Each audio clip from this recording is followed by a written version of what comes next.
Welcome to True Echo, where real voices rise and echoes of truth can't be silenced. Today's story follows a quiet 17-year-old whose sharp mind and sharper instincts exposed a billion-dollar lie. When Kellen Travers dared to read the fine print out loud, he didn't just disrupt a meeting, he shattered a system built on silence. This isn't just about contracts. It's about power, courage, and one sentence that flipped everything. Stay with us. It started with a car and a choice. Kellen Travers didn't think much of it at first, two government-plated sedans pulling into his street on a gray Thursday morning, two men in trim suits stepping out with polite efficiency. His mother, Renee, stood in the doorway, clutching her rosary though she hadn't been to church in years. "Be smart, baby," she said softly. "And don't trust everything that smiles at you." Kellen's shirt was too big, second-hand, but pressed and tucked. His backpack was light, but his mind was heavy with questions. At 17, he was one of only 8 students selected for Holbrook Dynamics' Elite Youth Partnership Program.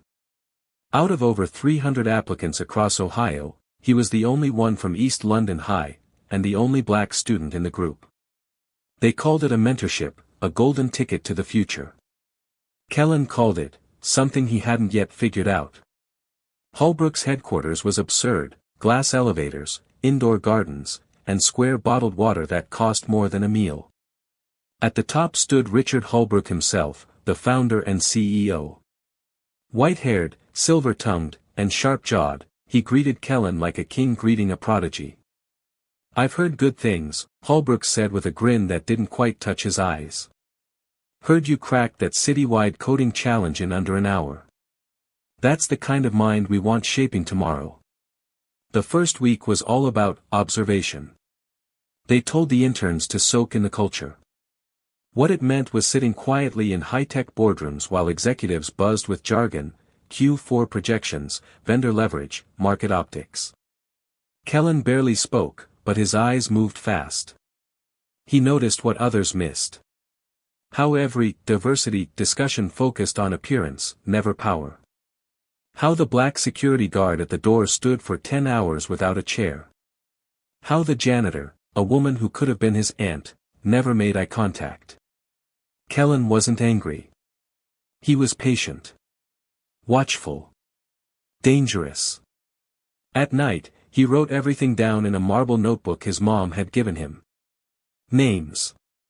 Patterns. Quiet contradictions.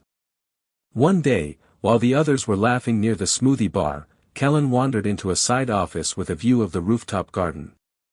There, on the desk, sat a manila folder marked YPP Partner Contracts, Revised Terms. He shouldn't have opened it. But curiosity wins. On page 5, he found it. Clause 5.4. Cleanly buried in legal fluff, participants agree to professional exclusivity with Holbrook Dynamics and its subsidiaries for a period of 24 months. Innocuous at first glance, but a prison in fine print. It meant that after the internship, none of them could work with another logistics company. For 2 full years. In high school terms, that was a lifetime. He closed the folder and walked out like nothing happened. But that night, he looked across the dinner table and asked his mother, "Ma, if someone tries to trick you real quiet-like, do you call it out? Even if it's risky?" Renee didn't blink. "If your gut sees the game before they deal the cards, you stand up. No matter the table." Kellen nodded, the words tattooing into his resolve. Friday came with polished shoes and press-ready smiles. The interns were scheduled for the big youth partnership roundtable, a celebration, they called it.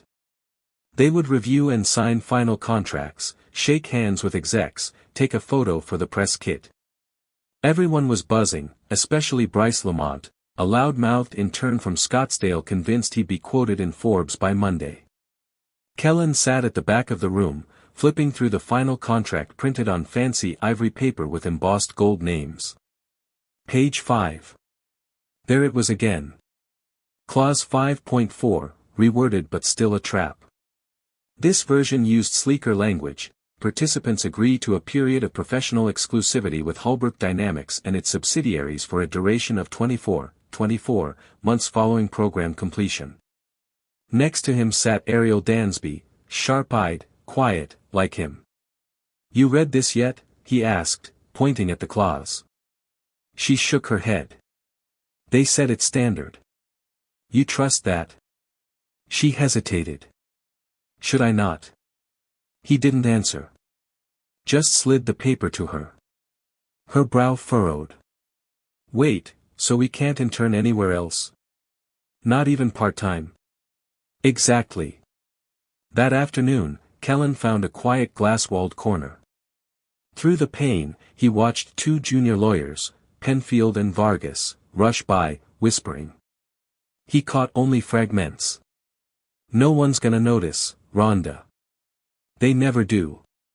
These kids aren't dumb. You saw Travers this morning." Kellen's name, already in their mouths, and he hadn't even said anything yet.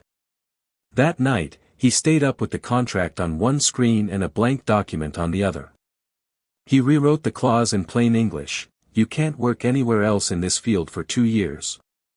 Then compared it to the marketing copy they were being spoon-fed. They weren't offering opportunity. They were installing a muzzle.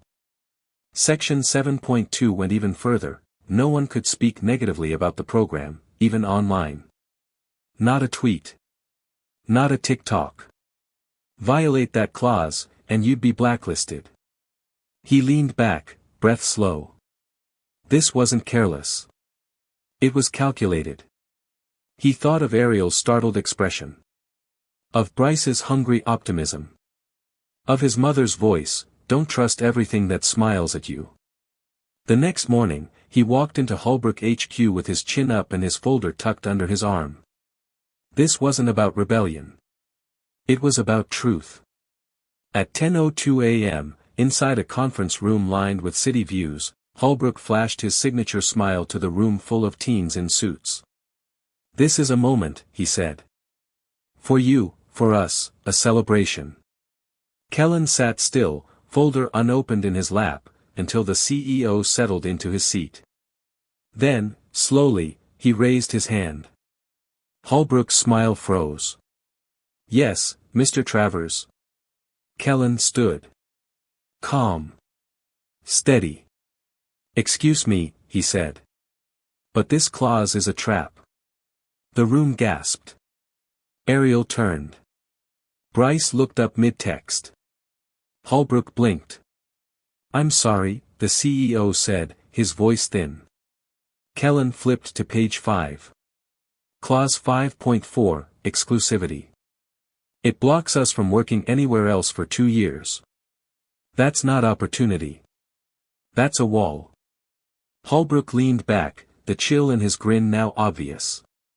"That's a strong interpretation." "It's a fact," Kellen said. "Also section 7.2. You're telling us we can't even speak truthfully about our experience unless it flatters you. That's not mentorship. That's silence." Around the room, papers began to rustle. Ariel turned pages. Diego nodded. Bryce looked stunned. Holbrook's voice dropped. "These terms are standard." Kellen didn't blink. "Then maybe the practice is the problem." The room didn't move. Then Holbrook stood. "Session's over." And walked out. But Kellen had already changed everything. The silence after Kellen's words didn't end when the session did. It echoed down hallways, into the break room, into every whispered conversation between interns and mentors. Nobody touched the catered lunch. Even Bryce, usually the first to post a selfie with his smoothie, was quiet. Kellen sat alone at a corner table, slowly peeling apart a Caesar salad, untouched but mechanically poked at. Above him, the flat-screen TV droned on with a muted local news segment, but all Kellen could hear was Holbrook's voice, cold and clipped, "Session's over." That single sentence had shifted something permanent. Ariel appeared beside him without a word, holding out a cup of iced tea. "You all right?" He shrugged. "Still here. She said, sliding into the chair across from him, I wouldn't have noticed that clause. Not if you hadn't pointed it out. That matters. I shouldn't have had to say it. But you did. And now it's out there. Kellen nodded, but the weight in his chest was settling deeper. He didn't regret what he said, he regretted knowing what would come next. And he was right. The following morning, his badge still opened the front doors, but when he tried the elevator to the 5th floor, nothing happened. He scanned his ID again. Nothing. Mr. Denley, the security guard who usually greeted him with a fist bump, looked confused and tried his own card. It worked. You switched teams or something? Not that I know of. Denley said, tapping his walkie. I'll call it in.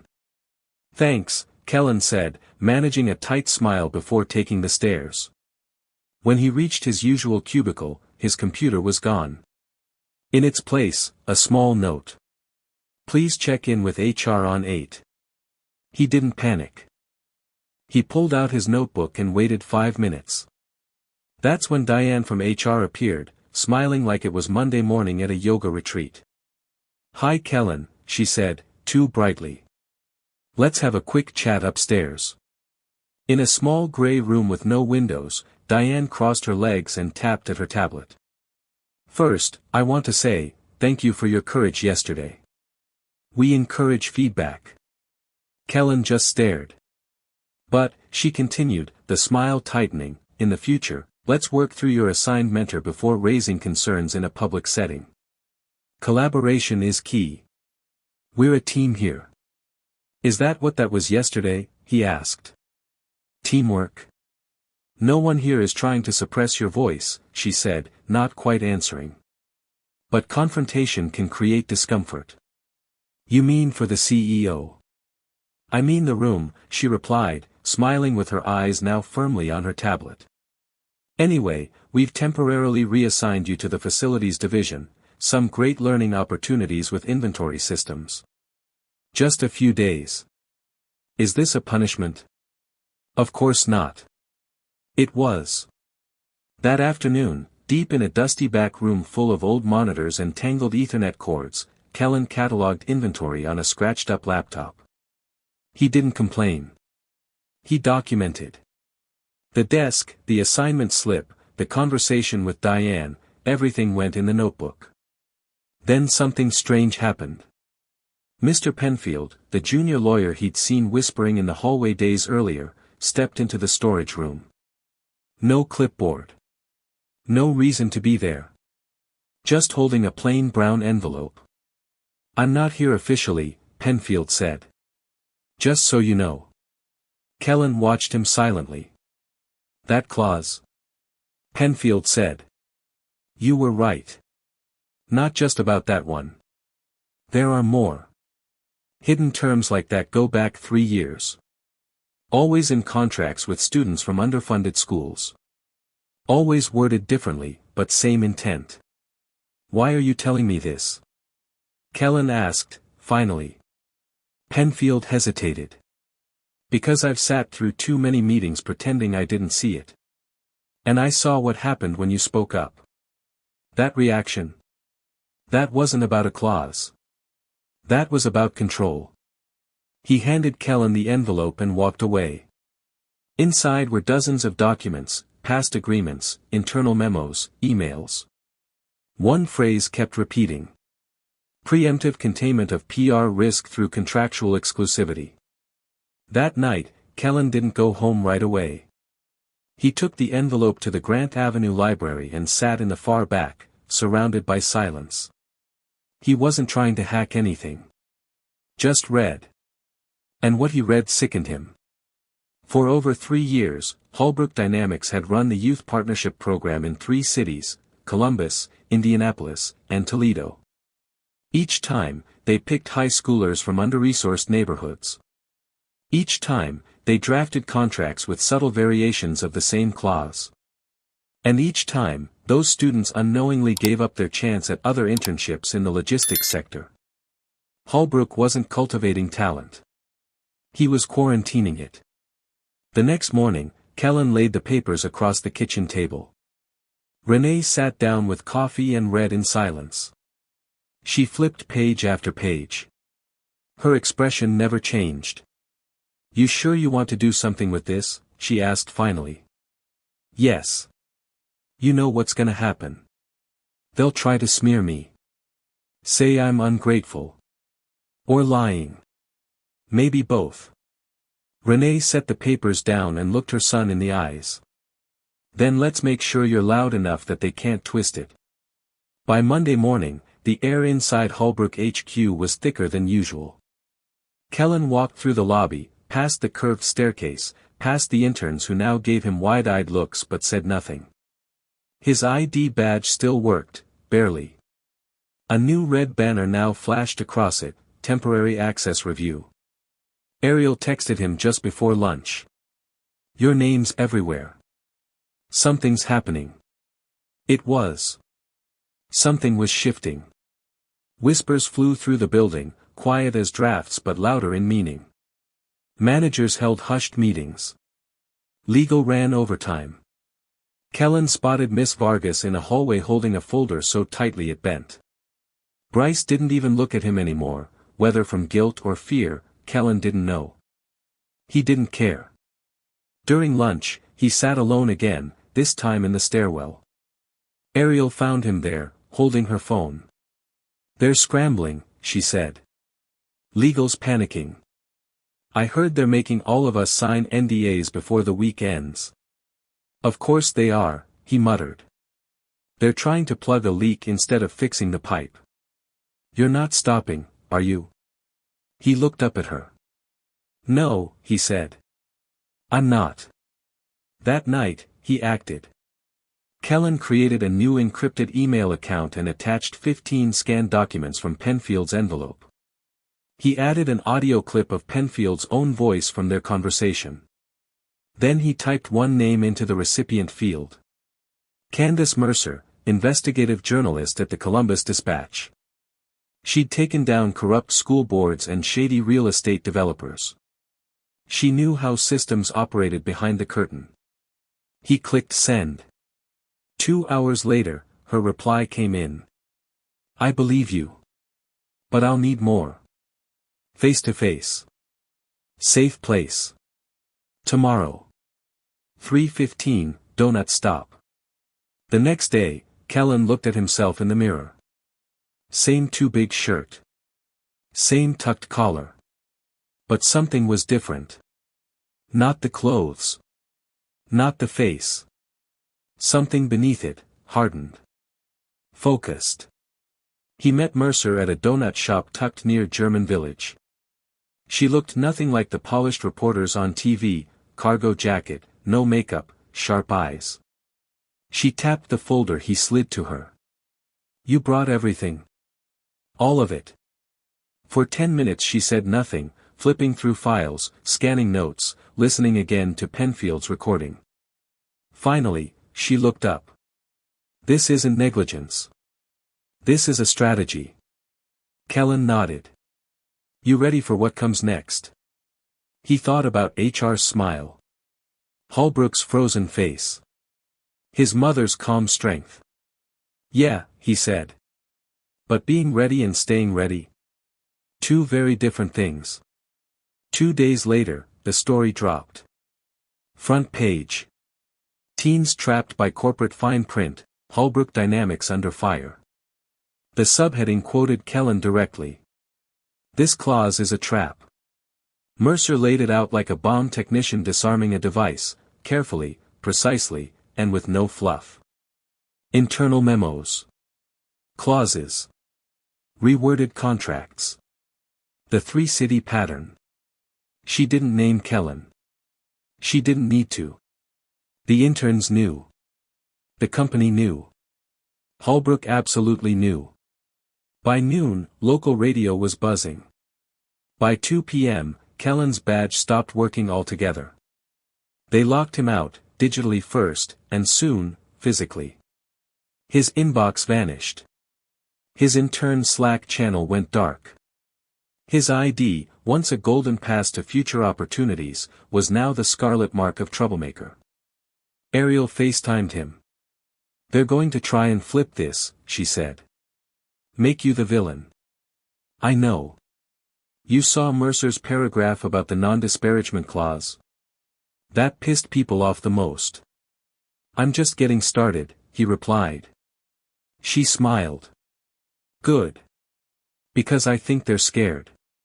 He exhaled, then added, "They should be." The next morning, Kellen's mom opened the front door and found an envelope. No stamp. No return address. Inside was a cease and desist letter, thinly veiled legalese demanding that certain misstatements be retracted immediately or face litigation. Renee's jaw clenched. "They think this scares us," she said. "They think we'll fold." Renee looked him dead in the eyes. "We don't fold. Not in this house." That same day, a blog out of Indianapolis posted a short article. "We got the same contract last year." And just like that, the spark turned wildfire. A girl named Tanisha Rowe came forward. Another from Toledo. Dozens of stories surfaced across message boards, group chats, LinkedIn posts. Contracts. Screenshots. Snippets of HR emails, all echoing the same tactics. Mercer followed up with a second article within 48 hours. A pattern of exploitation dressed as mentorship. Holbrook Dynamics issued a statement. "We value investing in future talent. Any confusion around contract language will be reviewed internally." But the damage was done. Silence, in this moment, wasn't strategy. It was guilt. Inside the slick halls of Holbrook Dynamics, fear began to replace polish. Meetings turned secretive. Executives whispered more than they spoke. Someone from marketing leaked that Richard Holbrook had exploded in a closed-door session, shouting that a teenager had dismantled his flagship mentorship program. Staff were warned not to comment. Legal was ordered to contain the narrative. But the narrative was already gone. It belonged to the people now. Kellen didn't go near the building. His mother, Renee, read every article 3 times and stayed off social media just to keep her mind clear. But Kellen, he watched everything. He saw the reposts, the shares, the heated debate threads. Some called him a hero. Others accused him of exaggerating. A few bitter voices even said he ruined things for everyone. In the middle of all of it, Penfield called him. "They're drafting an email to suspend the entire youth program," the junior lawyer said in a low voice. "They're terrified this gets federal attention." "Too late," Kellen said. "It's viral now. They're going to come after you harder. Not legally, yet. But your school records, social media, anything they can spin. You need to be ready." "I am." Penfield paused. "I believe you." That night, Ariel FaceTimed again. "You saw what Mercer wrote about the non-disparagement stuff?" "Yeah. That's what made people furious. They thought it was mentorship, not a muzzle. My cousin's in law school," she said. "He says if enough pressure builds, they'll be forced to rewrite the whole thing. Maybe refund kids who got boxed in." "They were never trying to give us futures," Kellen muttered. "Just the illusion of one. You flipped the script." He smiled. A rare, tired smile. But it didn't last. The next morning, Renee opened the front door again, and there it was, another envelope, plain and heavy. Inside was a second cease and desist. More aggressive. More threatening. Legal jargon cloaked as menace. "Retract or face civil penalties." Kellen read it twice. "They really think I'll back down," he said. "They don't know who raised you," Renee replied. And that was the turning point. Because instead of retreating, someone new joined the battle. A burner account appeared on Twitter that afternoon. No name, no photos, just a black screen and a thread of screenshots. Dozens of them. Redacted memos. Internal email subject lines like YPP Risk Management and Containment Strategy, Midwest Region. The captions were simple. Brutal. They knew the contracts were exploitative. They used exclusivity to limit outside access. This isn't mentorship. This is containment. The thread exploded. 10,000 retweets in hours. Verified lawyers chimed in. Activists flagged the post. A handful of educators called it deeply unethical and possibly legally actionable. Kellen wasn't behind the account. But he knew who was. That night, he met Penfield again, this time at a diner on the edge of town, far from the mirrored offices and leather chairs of Holbrook HQ. "You're posting it?" Kellen asked. Penfield shook his head. "No. I gave the files to someone I trust. Someone with reach and nothing to lose. Keeps me safe. Keeps the story alive." Kellen nodded. "You think Holbrook's watching?" Obsessively, Penfield replied. He built his image on clean ambition and progressive branding. "You peeled that paint right off." Kellen looked down at his hands. "This wasn't about taking him down. I just didn't want the next group getting played like we were." "You don't get to pick how truth spreads," Penfield said. "You started a fire. Now people who never listened before are watching." Back at East High School, the hallways were suddenly strange. Teachers who used to ignore Kellen were now giving him nods of quiet respect. One even stopped him outside chemistry class and whispered, "You said what needed to be said." But not all of it was praise. In the locker room, a classmate muttered loud enough to be heard, "Great. Now the program's shut down. That was my only shot out of here." Kellen didn't react. "If they needed to trap you to help you," he said quietly, "it wasn't real help." That evening, Candace Mercer called. "I need you on record," she said. "I already gave you statements. I need your name. Your face. Your voice. The story's national now. If you stay in the shadows, they'll twist it." You stood up. "People need to see the one who did." There was a long pause. "Okay," Kellen said. They met at a small studio behind a nonprofit youth center. No news crews. No spotlight. Just a camera, a mic, and Kellen in his signature too-big shirt, sleeves rolled up, heart beating steady. Mercer sat across from him, calm and focused, asking questions without pretense. Kellen didn't perform. He didn't rant. He spoke plainly. "I wasn't trying to blow anything up," he said, looking straight into the camera. "I just couldn't stay quiet. They expected us to nod and sign. But I read it. I saw what it really was." Mercer leaned in. "And what was it?" "A trap," Kellen said. "With a gold label." The video dropped 2 days later. 6 minutes long. Clean cut. No dramatic music, no slow zooms. Just truth, a teenager calmly explaining how a billion-dollar corporation tried to chain kids with fine print. By noon, it hit 200,000 views. By evening, a local activist group called for a protest outside Holbrook HQ. By midnight, someone posted drone footage of the building with signs draped from balconies. "We're not your brand. Mentorship is not equal to ownership." What started as a whisper had become a chant. The next morning, Kellen's phone buzzed non-stop. Ariel texted. They cancelled the whole youth program. No announcement. Just gone. On Holbrook's website, the banner that once read "Tomorrow's Leaders Today" had vanished. In its place, a stock photo of solar panels. But the fire wasn't out, not even close.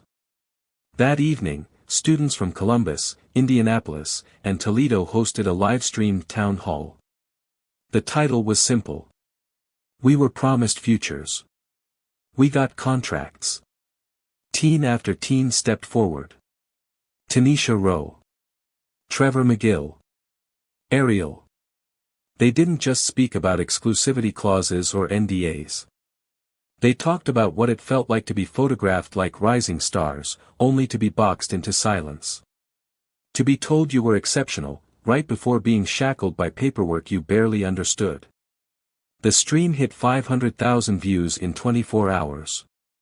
Holbrook Dynamics tried to do damage control.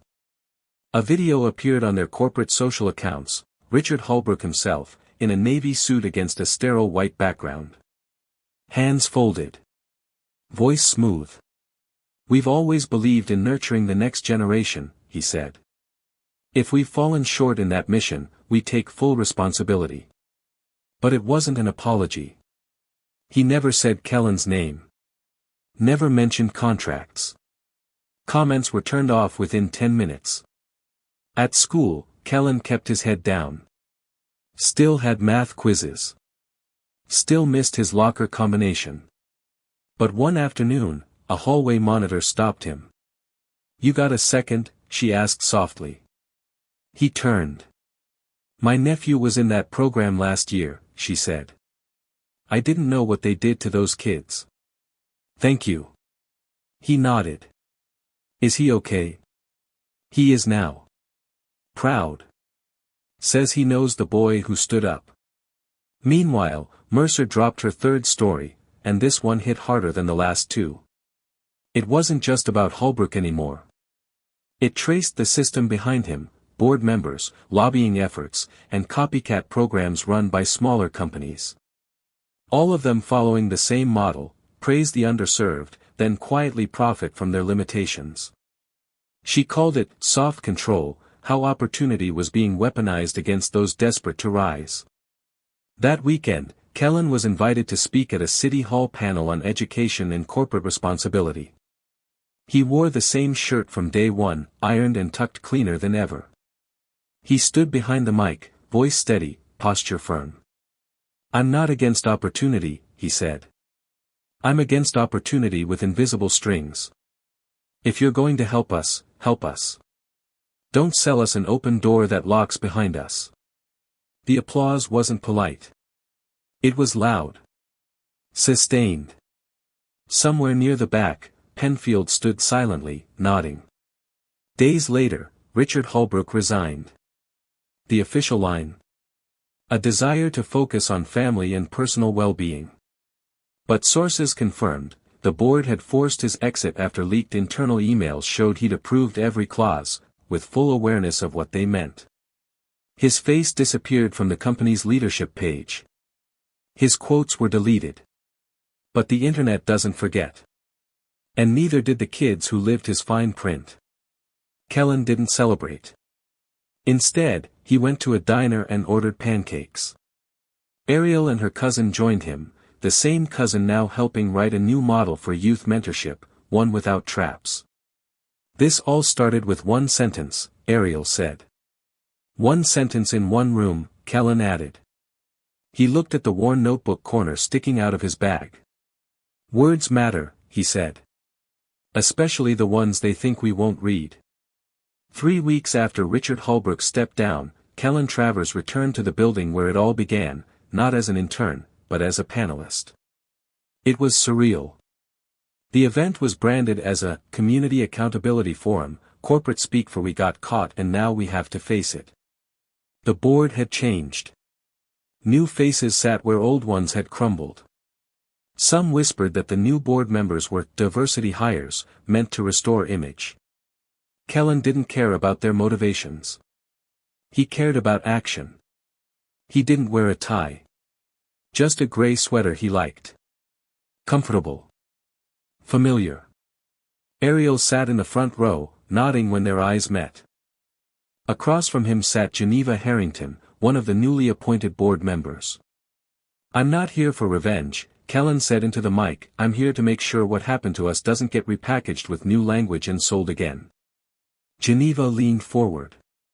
"Then let me ask, Mr. Travers, what would a real mentorship model look like to you?" He didn't hesitate. Transparency. Accountability. Contracts that a 17-year-old can actually read. Access to legal review before signing. No fine print that hides harm behind flowery language. Another board member scribbled furiously on a notepad. And what would you call such a model? Geneva asked. Kellen glanced out at the students in the room, some barely old enough to vote, others wide-eyed and hopeful. Respect, he said. That's what it should be built on. 1 month later, Holbrook Dynamics announced a full overhaul of its mentorship and internship programs. No exclusivity clauses. No NDA-style restrictions. Every student would be assigned a third-party legal advisor to review their agreement. The company didn't call it the Kellen Clause. But people did. Quietly at first. Then louder. Not as a joke. As a standard. It caught on. Other companies, fearing the same backlash, began re-evaluating their youth contracts. Schools created checklists to help students understand what they were signing. Guidance counselors started handing out red pens with a simple label, "Ask questions." Meanwhile, Kellen returned to being a senior. Late buses. Math quizzes. Lost gym socks. But something had changed, not just around him, but within him. One afternoon, the school principal pulled him aside. "There's a freshman from Glenmont asking for you," he said. "She's holding a thick internship contract and says she wants help reading it." Kellen smiled. "I've got time." He found her in the guidance office, nervous, shoulders hunched, fingers clutching a stapled contract like it was a live wire. He sat beside her. "Don't worry," he said. "We'll go through it together." Months passed. The news cycle moved on. But something lingered, in classrooms, HR offices, and mentorship programs across the country. One question. Would a kid like Kellen catch this? And if the answer was yes, they fixed it. Quietly. Quickly. Because now they knew. Some teenagers don't just read between the lines. They rewrite them. On a warm spring evening, Kellen stood behind a podium at a fundraiser for youth advocacy programs. Teachers. Donors. Students. Even former mentors were in the crowd, some of whom hadn't spoken to him since before the article. He didn't read from a script. He told a story. About the power of reading carefully. About how silence isn't safety, it's permission in disguise. The system counts on us being too tired, too distracted, or too scared to speak, he said. But when you speak, even if your voice shakes, it echoes. He paused. And if you're watching this, he added, and you've been told to stay quiet, not to make waves, to wait your turn, ask yourself, who does that really protect? The room was silent for a beat. Then the applause came. Loud. Long reel. Not for the scandal. Not for the downfall of a CEO. But for the reminder that one voice, spoken clearly, still matters. Sometimes the loudest thing in the room isn't a shout, it's a quiet voice that refuses to stay silent. Kellen Travers didn't just catch a hidden clause. He uncovered a system that depended on kids not reading the fine print, or being too scared to challenge it. And when he spoke, the world listened. As Kellen's mom once said, "If your gut sees the game before they deal the cards, you stand up. No matter the table." Thanks for watching True Echo, where stories of courage, truth, and resilience are told with power and clarity. If this story moved you, subscribe to our channel, leave a comment below, and share this video with someone who needs to be reminded. Even one voice can start a revolution.